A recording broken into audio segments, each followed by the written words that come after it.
Hi, it's 1010 the Navigator, and I am reading the Anunnaki Final Warning to Earth and Their Return in 2022, the 5th edition, by Maximilien de Lafayette. And I am starting with page 94, The Final Clash. How I went to Earth to make one final attempt to convince the humans to give up their affiliations with the Greys. How the humans tried to betray my trust, and the explosive results that would bring not only extreme danger to myself, but the return of the Anunnaki in 2022. One last time, I said to myself, this is their only chance. If they agreed to accept the final option to change their ways, good. If not, I would stand in the way of the council's plan of cleansing the earth. It would hurt me a great deal to think of the billions that were about to die, but there would be no more opposition on my part. I would obey the council, no matter how badly I would feel. With the weariness of an act that was performed hundreds of times over the past 17 years, I contacted the highest level personnel, military personnel, at an important air base, which I will call North X, since of course I cannot reveal its real name. As always, they had no choice but to meet with me. At this time, anyway, after all these years of negotiations with everyone, including some presidents of the United States and Europe, I was pretty well known and highly disliked. Perhaps I was even a little feared. The individual I spoke to was very agreeable and proceeded to arrange the details for the meeting with me. By the way, I said, after all was decided upon, if a single shape-shifting gray will be at the meeting, I will leave immediately. And believe me, I always recognize a shapeshifter. You see, this is the last meeting I plan to have with any human, and the presence of the gray will defeat the purpose of it. There will be no grays at the meeting, Miss Anati, said my contact. I can promise you that. My colleagues and I have already discussed the issue before you and I came to arrange the meeting. They feel the same way you do. Well, that's a good sign, I thought. We shall see. Arriving at the Air Force Base, I was immediately taken to a small, ordinary conference room. A few people rose from their seats at the conference table as I came in. There were two generals in military uniform, one a retired admiral who worked for the NSA as a consultant and was a co-proprietor of a major civilian jet propulsion company, a colonel who had also worked as a test pilot for the McDonnell, Douglas, and Boeing companies, and a person that I guess represented the White House. As always, they were extremely polite, and indeed, none of them was a gray.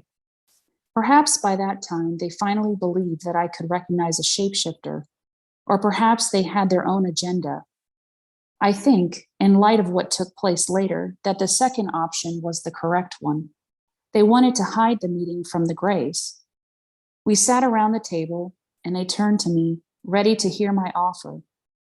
They thought that I was still ready to negotiate. Of course, the time for negotiations was over, but they did not realize that. Allow me to summarize the current situation for you, gentlemen, I said. Whether you take action now or later, you will be facing an extraterrestrial threat. The threat you have now comes from the Greys, who are controlling your science and space program and are dominating a major part of the Earth. The Greys know that you have tried for many years to find a weapon system to counterattack them, and they know very well that you have started this program when President Reagan took office.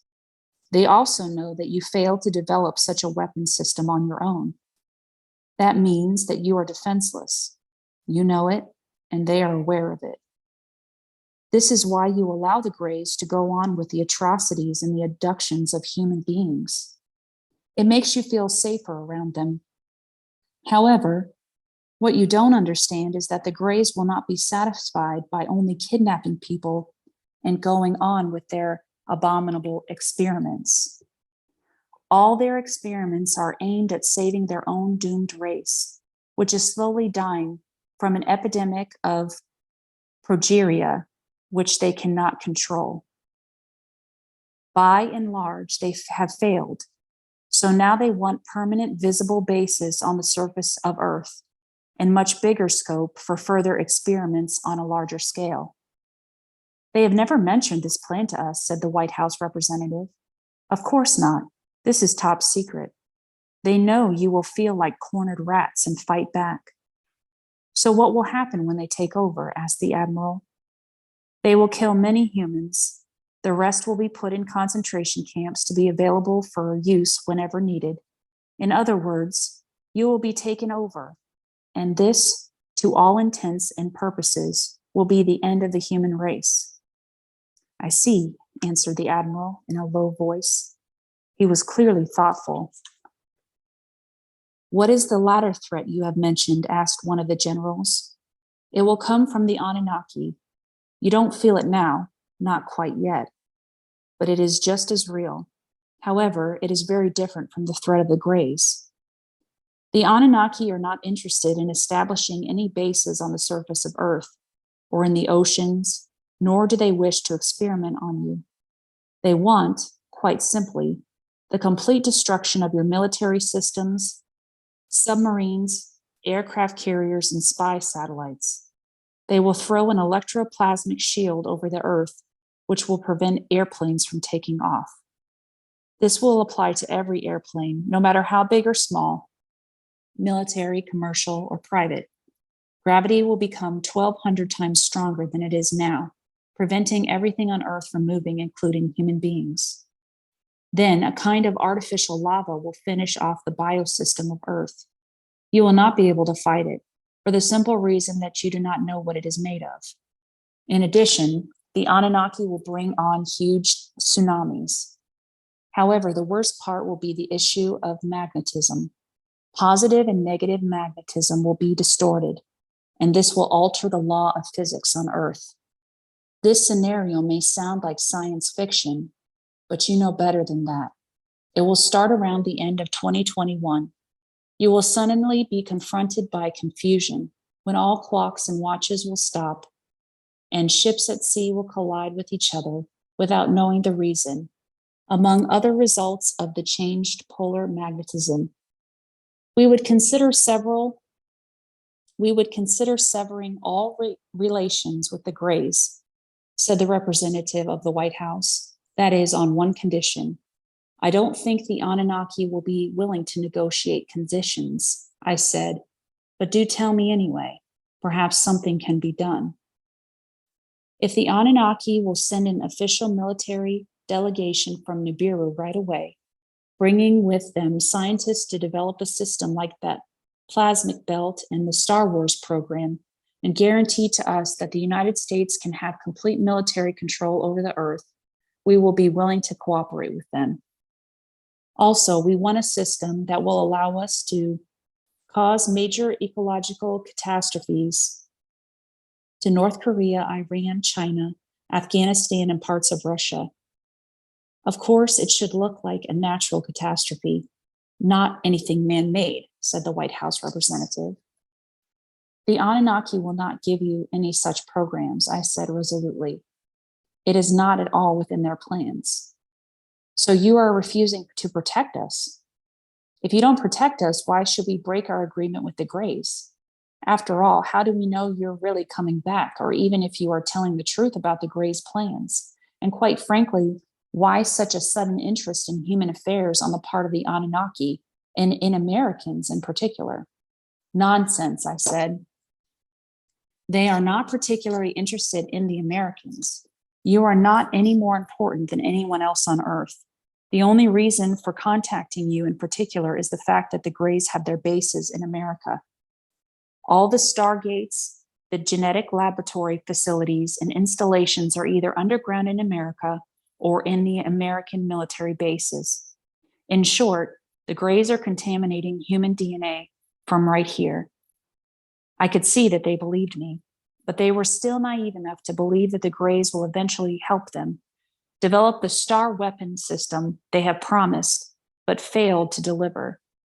The Americans still want to buy some time, and they were not ready and not really sure how to do that. I could feel their confusion. Miss Anati, said the admiral, we would like a little time to confer before you find our final answer. If you don't mind, allow me to escort you to one of our private guest lounges. They are quite comfortable. I'll arrange for coffee and some refreshments, and we will come back for you in an hour to finalize our plan. Would that be all right? It would have been just fine had this been the real plan. Very natural and appropriate. But my conduit was open all along, and I could read their thoughts freely. I knew they meant and what they meant to do to me, and it did not include coffee or refreshments, nor did it take place in a guest lounge. But I decided to play their game, and I went quietly with the admiral, who chatted pleasantly while escorting me to an elevator. The ride on the elevator was long, very long. We went down, obviously to some underground facility. I said nothing about it and pretended all was well. Eventually, the elevator stopped.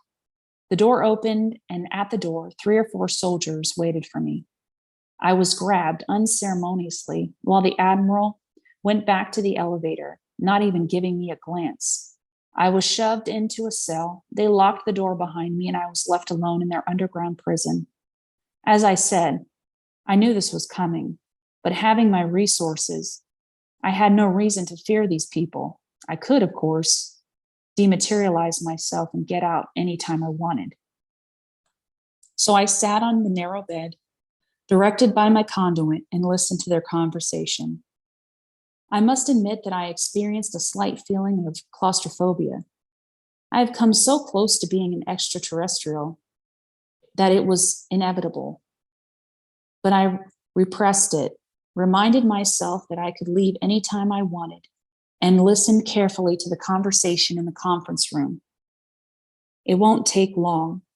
They are all terribly catastrophic and claustrophobic, said the admiral. Her energy will drain away like a battery very soon. Will she die? Asked the United States White House representative anxiously. I am not sure this is a good strategy. We may be held accountable for any issues that may arise from her arrest. She won't die so quickly. She will go insane first, said the admiral. Well, so what do we do now? Asked the retired pilot. We have all sorts of options, but what is clear to me is that we must confuse the Anunnaki and get them off our trail, said one of the generals. But she may contact the Anunnaki first, said the other general. This will be a good thing, said the admiral. At the same time she contacts them, we will send signals that will confuse them. They won't be able to decide where to go to get her. In the meantime, she will go mad. Are you sure they drain away like the Greys? Asked the first general. Oh, yes, they are all the same, these filthy aliens, said the admiral. Let her rot here, and we will have the Anunnaki and the Greys so confused they will fight each other, and that will take care of all our problems. At this moment, something happened in my own mind. I realized that I no longer wanted to save these people. They were pure evil, and the Anunnaki did not tolerate evil.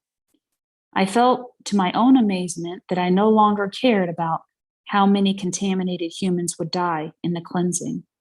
I knew the Anunnaki will save the clean ones. Let the others go, I grinned. Yes, I had finally started thinking like a full Anunnaki. What's more, I felt that I was quite capable of killing them myself. I remembered how shocked I was when my dear, kind, loving husband, Marduk, had killed without batting an eyelash. I was even more shocked when my beloved sister-in-law told me that she had killed too on various missions she had undertaken. Now I understood. I was not angry with these treacherous creatures. A cold, determined feeling went through my mind instead. It was all so simple. They were evil, and so they had to die. Calmly, I created a plasmic shield around me. Nothing in the known universe could penetrate it. Wearing it, I could pass through an exploding star and survive.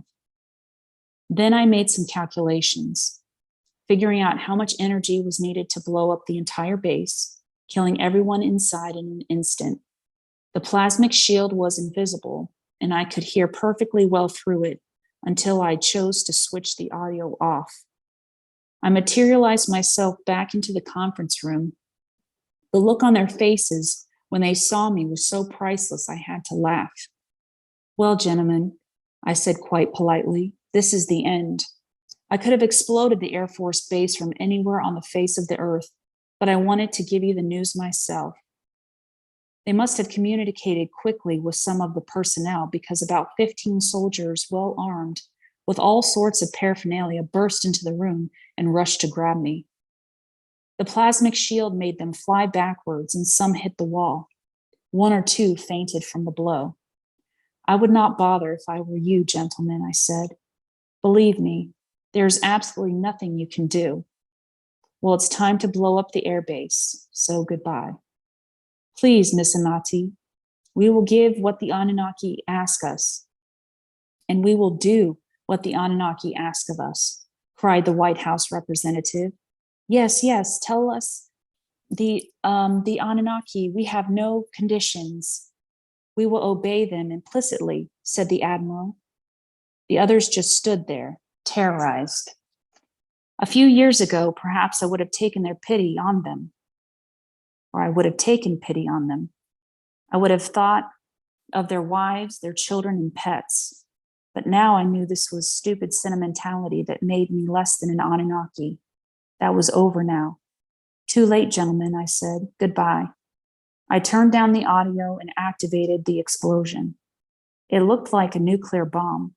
It sounded like one even through the plasmic shield. And I worked like one too. Nothing was left of the building. I was now standing alone in a huge black gaping hole in the ground. From other buildings, people came out screaming, running wildly.